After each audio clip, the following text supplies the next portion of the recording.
પહેલગામ આતંકી હુમલાના વિરોધમાં હાંસોટમાં કેન્ડલ માર્ચ યોજાઈ. આતંકીઓ સામે કડક કાર્યવાહીની માંગ.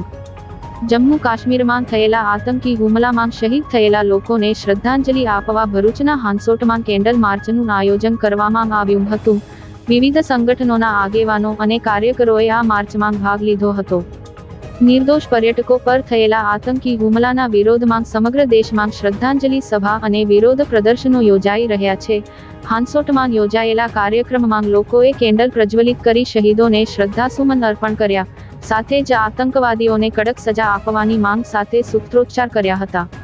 આ વિરોધ પ્રદર્શનમાં હાંસોટ તાલુકા ભાજપના પ્રમુખ અનંત પટેલ, તાલુકા પંચાયતના સભ્ય જે.ડી. પટેલ, આગેવાન વનરાજસિંહ પટેલ અને જિગ્નેશ પટેલ સહિતના નેતાઓ અને કાર્યકરોએ હાજરી આપી હતી.